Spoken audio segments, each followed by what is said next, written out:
Imagine walking into work only to realize someone you trusted stole your login and tried to ruin your career. That was my reality, and the thief wasn't just anyone. It was the CEO's son. My name is Callie Henderson, and for years I poured myself into my job at a mid-sized tech firm. I wasn't the loudest in the room, but I was steady, dependable, and willing to put in late nights when everyone else had already gone home. Slowly, that work earned me trust.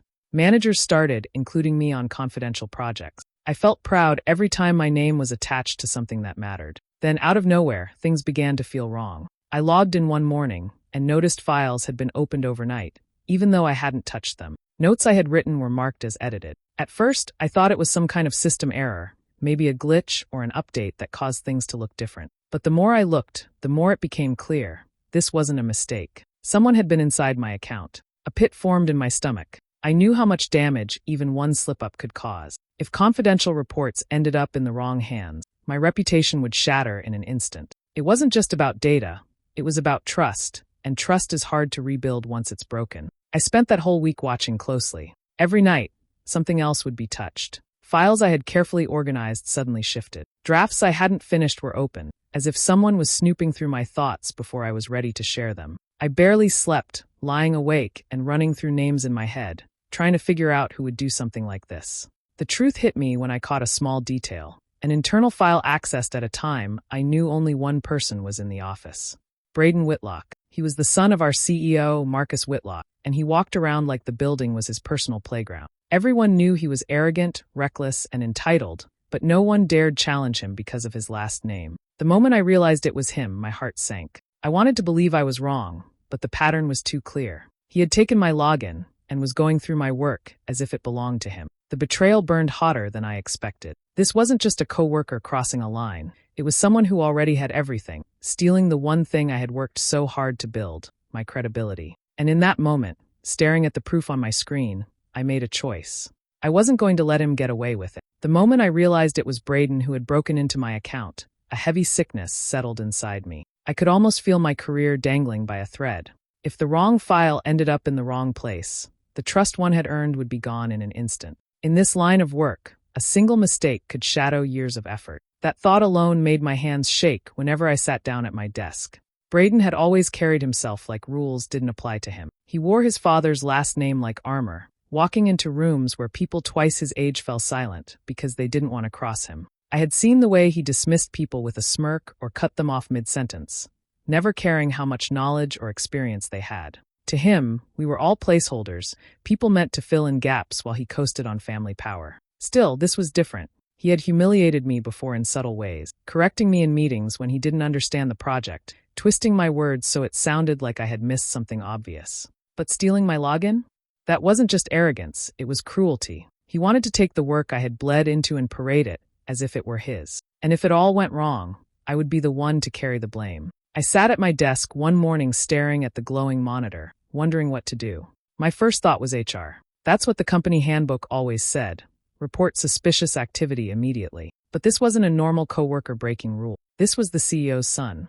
HR didn't even pretend to stand up to Marcus Whitlock. They smiled in his presence like they were grateful to breathe his air. If I walked into their office and accused Braden of stealing from me, I knew what would happen. They would write down my words, nod politely, and then bury the complaint so deep it would never surface again. And worse, Braden would find out I had gone against him. The more I thought about it, the more trapped I felt. I couldn't speak up, but I couldn't stay quiet either. Each night I went home exhausted, my mind replaying everything. Humiliation burned in my chest. It wasn't only about the files, it was about the way he stripped away my sense of safety at work. I had earned every bit of responsibility, yet one spoiled man thought he could claim it just because he wanted to. Fury started to build where fear had lived. I had always been patient, always careful, always the person who let small things slide for the sake of peace. But this wasn't small. This was deliberate. This was him trying to crush me under his privilege. For the first time, I stopped thinking like a victim. I told myself that if no one else would protect me, I would have to protect myself. I didn't know exactly how yet, but deep inside, I knew I wasn't going to let Braden walk away from this untouched. I spent days walking around with that knot of anger and fear twisting in my chest. Every time I logged into my account, I half expected something important to be missing. The thought of losing everything I had built kept me on edge, but I forced myself not to react too quickly. Acting out of panic would only make me sloppy, and the last thing I could afford was a mistake. Instead, I made a plan. If Braden wanted to snoop around my work, I would give him something to find. The idea came to me late one night while I was reviewing files at home. I realized I didn't have to fight him directly. I didn't have to march into HR or confront him in front of others. What I needed was proof, something so clear that even his father wouldn't be able to twist it away. The next morning, I requested a new login from IT under the excuse that I'd noticed some odd activity. They didn't question it. Most people changed passwords regularly anyway. With that secure, I set my real work aside, locked it under my new account, and began creating something else. On the surface, the new account looked normal. The folders were neat, the names sounded official, and the files carried just enough detail to appear genuine. But every single document inside was false.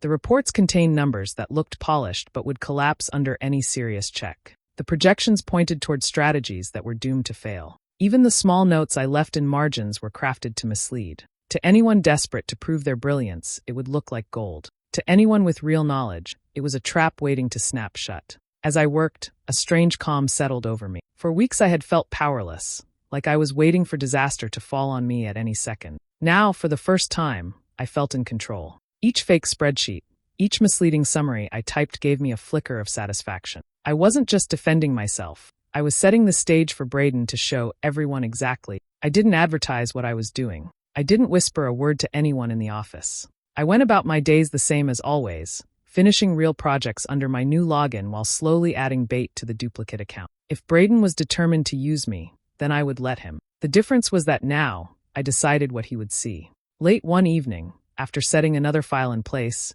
I leaned back and smiled for the first time in weeks. It wasn't a loud victory or something anyone else would notice yet, but inside I felt a shift. The fear that had been gnawing at me was giving way to something sharper, confident. Braden thought he was clever for stealing from me. What he didn't realize was that every step he took from now on would only lead him deeper into a hole he couldn't climb out of. It didn't take long before Braden started showing off in meetings. He walked in with that same careless confidence, leaning back in his chair like he owned the room. But this time, he came armed with details he had no business knowing. He quoted figures I had written into those dummy files, dropping them into conversations with the executives as if he had personally run the analysis. The first time he did it, I almost gave myself away. My heart jumped, and I gripped my pen tight to stop my hands from shaking. Nobody else seemed surprised. People had grown used to his sudden insights, even though everyone knew he never stayed late or actually did the work. Some of them glanced around the table, exchanging quick looks that said what no one dared to voice. They rolled their eyes silently, but they kept their heads down. Everyone knew Marcus Whitlock would protect his son no matter what.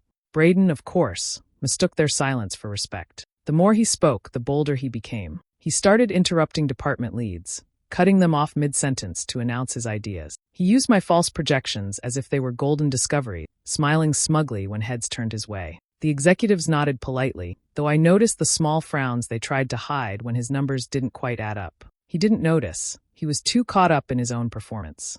I sat there quietly, forcing myself into the background. On the outside, I kept a calm, professional face, taking notes and nodding when appropriate. Inside, I felt the sting of betrayal all over again. Watching him throw around my fake work, pretending it proved his genius, made my stomach twist. But I didn't let it show.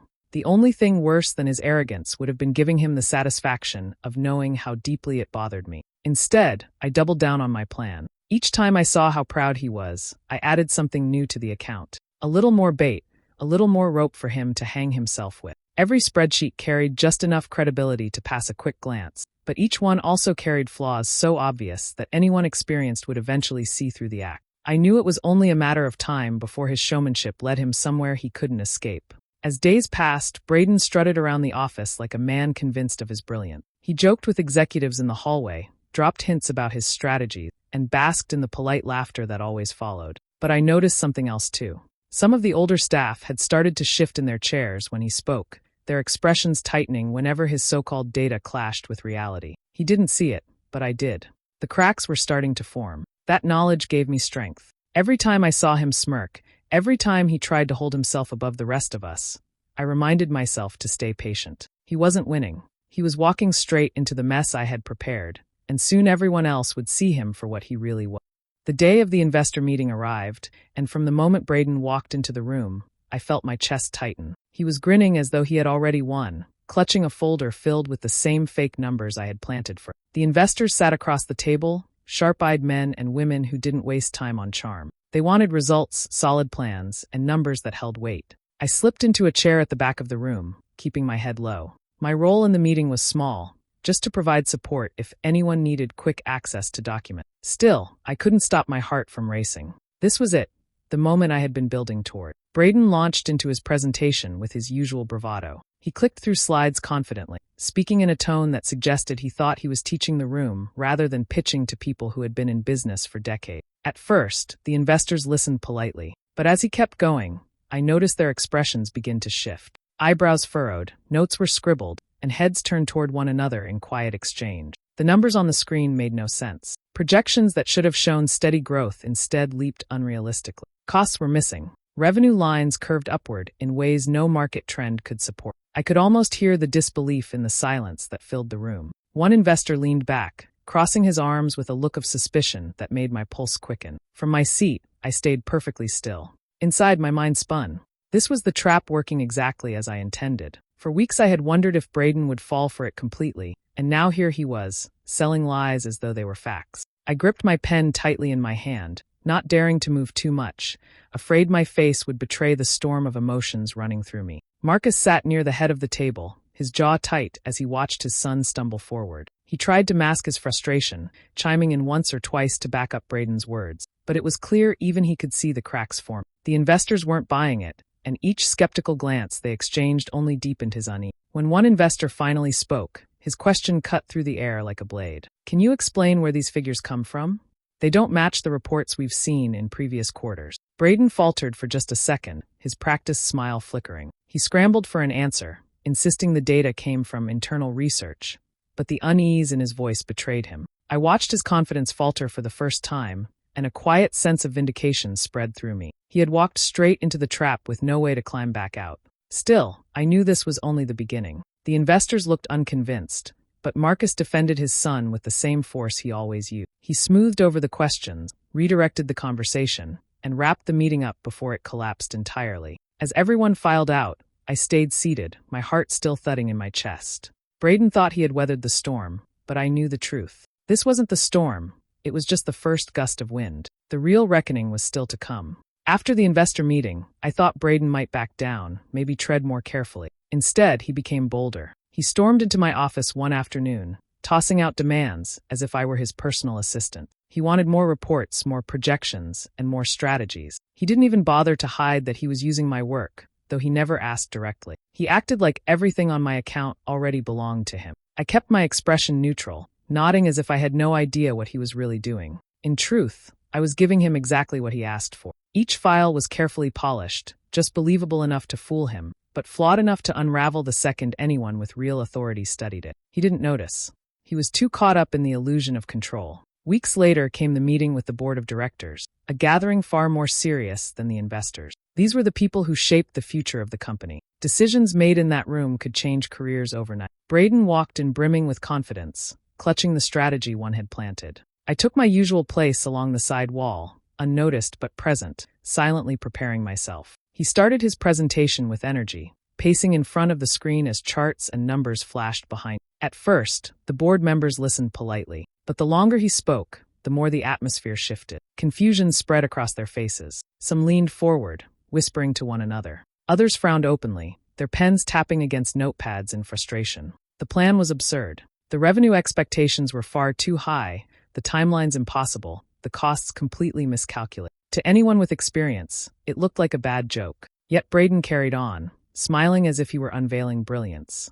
I sat still, my heartbeat pounding in my ears, waiting for the inevitable. It came faster than I expected. A board member raised his hand, his voice sharp. "Where did these numbers come from? This doesn't align with any of the actual data we've reviewed." Braden's smile faltered. For the first time, his polished mask cracked. He stammered, insisting the data was from internal research, but his explanation was vague. The board pressed harder, asking for specifics, asking for sources. Each question chipped away at him until his voice sounded thin and defensive. Then, almost as if by instinct, every head turned in my direction. The silence stretched, heavy and expectant. Braden tried to recover, mumbling about files he had gathered, but it was too late. The board wanted clarity, and they were looking at me to provide it. I stood slowly, keeping my voice calm. I explained that I kept all official work secured under my account, and that none of the numbers Braden had presented matched the reports I maintained. With steady hands, I pulled up the real files on the projector. The accurate projections appeared on the screen, neat, balanced, and undeniably different from what Braden had shown. The room grew still. The contrast was undeniable. Braden's false confidence crumbled in front of everyone. The board no longer looked confused. They looked betrayed. And as I sat back down, my pulse steadying, I knew this was the collapse I had been waiting for. The room was heavy with silence after I showed the real reports. The difference between my data and Braden's was impossible to ignore. Board members stared at the screen, then at me, then back at Braden, whose face had gone pale. For once, his usual smirk was gone. One of the directors cleared his throat and asked the question hanging over everyone. How did this happen? We expect accurate work in this room. These mistakes are not minor. They are reckless. Marcus shifted in his chair. His jaw tightened as he looked from me to his son. In the past, he would have brushed everything aside with a confident speech. But this time the numbers were in front of him. The truth glared back at him, undeniable and sharp. Still, he tried. There must be a misunderstanding. Perhaps there were mix-ups between drafts. His voice carried authority, but it wavered slightly, a crack I had never heard before. I kept my tone steady. I've kept all finalized reports under a secured account. The projections I just presented are the only official files produced for these projects. They have been cross-checked and verified. I paused, letting that sink in before adding. Weeks ago, I noticed unusual activity, so I took extra steps to protect the company's work. I didn't say Braden's name. I didn't need to. The board members were not fools. They had watched him stumble through his presentation, watched him shrink when pressed for details. The dots connected themselves. The silence that followed was louder than any accusation. Braden looked around the room, his mouth opening as though he wanted to speak, but no words came out. His hands fidgeted with the papers in front of him, the confidence drained completely. It was the first time I had ever seen him stripped of his shield of arrogance. Marcus leaned forward, but even he seemed to realize there was no saving his son. His words came slower now, as though he was choosing them carefully. "We'll review this further," he said stiffly, but the authority in his tone had slipped. The board members exchanged glances, their respect no longer unquestioning. One director finally broke the silence. "This company cannot afford to gamble on false data. Accountability must be clear." His eyes didn't leave Braden as he spoke. Braden's shoulders hunched, and for once, he had nothing to argue back with. He knew the game was up. His reputation, built only on his father's protection, had crumbled in minutes. I sat back down, my face calm though my chest was still tight. I hadn't accused him outright, and I didn't need to. The truth had revealed itself more effectively than any words I could have spoken. The trap had worked, and now everyone in that room saw Braden for what he really was. And as Marcus sat silently, his influence shaken, I realized the balance of power in that building had finally shifted. The fallout came quietly, but everyone in the office felt it. Braden was suddenly absent from meetings, his desk cleared of the papers he used to scatter carelessly. No formal announcement was made, but the whispers moved faster than any memo. People said he had been suspended, that the board had demanded it after the embarrassment in front of them. Whatever the exact details were, one thing was clear: his grip on the office had vanished. For years, employees had tolerated his arrogance because he carried the Whitlock name. Now, without the shield of his father's protection, his reputation collapsed. The same people who once forced polite smiles now spoke freely in hushed corners. They traded stories of his mistakes, laughed quietly about his blunders, and admitted what everyone already knew. He had no real talent, only entitlement. Marcus tried to carry on as if nothing had changed, but I could see the weight pressing on him. In meetings, his voice lacked its usual authority. The board no longer nodded at his words without question. Instead, they challenged him, pressing harder on every decision, forcing him to justify choices he once made without resistance. It was clear they were not only disappointed in Braden, but also questioning the judgment of a leader who had risked the company to protect his son. Meanwhile, my days in the office shifted in subtle ways. People who had once overlooked me now stopped by my desk with quiet nods of respect. Some thanked me indirectly, saying things like, "Good work on keeping the report straight."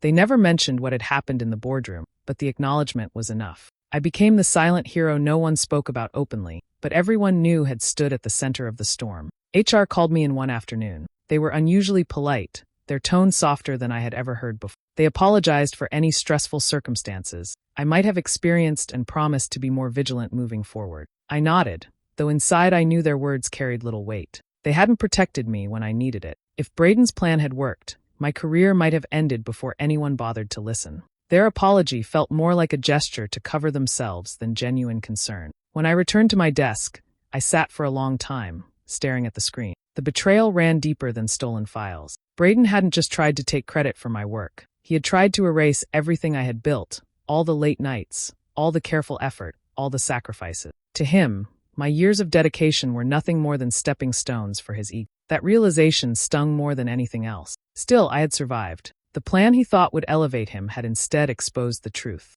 I wasn't loud about it, and I didn't gloat. I simply kept working, holding my head high, knowing that I had defended more than just data. I had defended my name, my integrity, and the future I had fought so hard to build. When the dust finally settled, I sat alone in the quiet office, the hum of computers and the faint clicking of keyboards filling the space. For the first time in weeks, I felt like I could breathe without fear of what would happen. It struck me then that everything I had done, the traps, the patience, the careful silence, wasn't really about humiliating Braden. That part happened naturally, but it had never been my true aim. What I wanted was something deeper, something harder to win. I wanted my dignity back. For too long, favoritism and power games had tried to crush my voice, making me feel small no matter how much work I put in. When Braden stole from me, it was more than files. It was an attempt to erase who I was in this company. I couldn't let that stand. Exposing him wasn't about vengeance. It was about showing myself that I mattered, even in a place where people like me weren't supposed to matter. Relief washed over me each time I remembered the look on his face when the truth unraveled. His arrogance, so bold and untouchable, had turned against him. He thought he was clever, thought no one would ever challenge him. But in the end, his own pride had been his downfall. Knowing that gave me peace, not because I enjoyed watching him fail, but because I knew justice had finally caught up to him. And yet, beneath the relief, there was also a heaviness I couldn't shake. Betrayal carries a weight that doesn't disappear even when the betrayer is exposed. I couldn't stop thinking about how quickly trust could be broken, how someone I worked alongside every day had been willing to destroy me for his own gain. It reminded me that the workplace, as professional as it may seem, is also fragile. Behind polite smiles and friendly handshakes, ambition can turn sharp, and greed can strike without warning. That truth left me with a sadness I hadn't expected. I realized then that moving forward, I had to protect not just my work, but also my sense of self.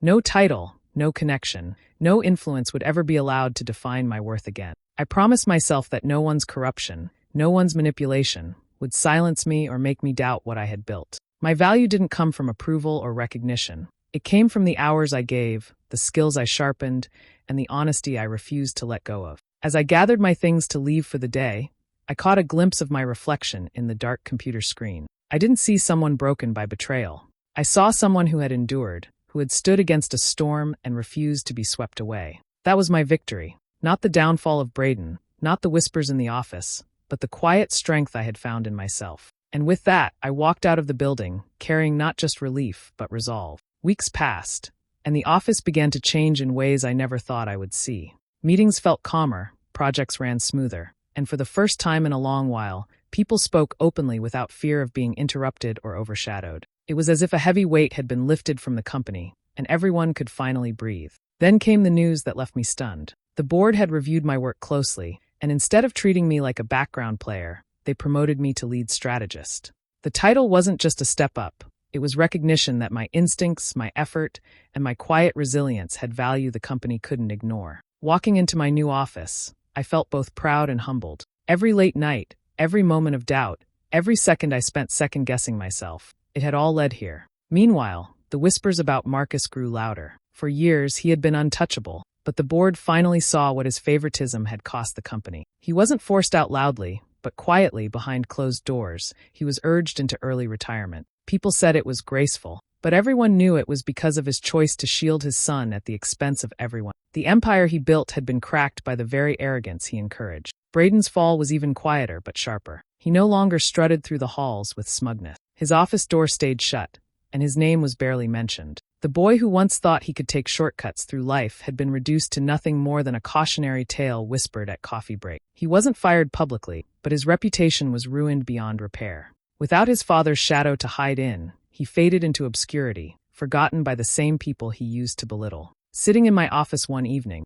I thought about how everything had unfolded. He had stolen my login believing he could control my future, bend my work into his ladder for success, and erase my effort as if it belonged to him. But in the end, it wasn't me who fell, it was him. The trap he thought would give him power was the very thing that revealed his weakness. I hadn't shouted, I hadn't demanded justice, I hadn't even named him. He exposed himself by his own choices. And that's when it became clear to me. The sweetest revenge wasn't in destroying him with my own hands. It wasn't in anger or humiliation or triumph. It was simply letting him destroy himself. Arrogance had carried him to the edge, and greed had pushed him over. All I did was refuse to let him drag me down with him. As I shut down my computer and looked out at the city lights that night, I felt no bitterness, no lingering anger, only peace. Sometimes the best kind of revenge is silence, the kind that allows the truth to speak for itself. Sometimes the sweetest revenge isn't destroying someone, it's letting them destroy themselves.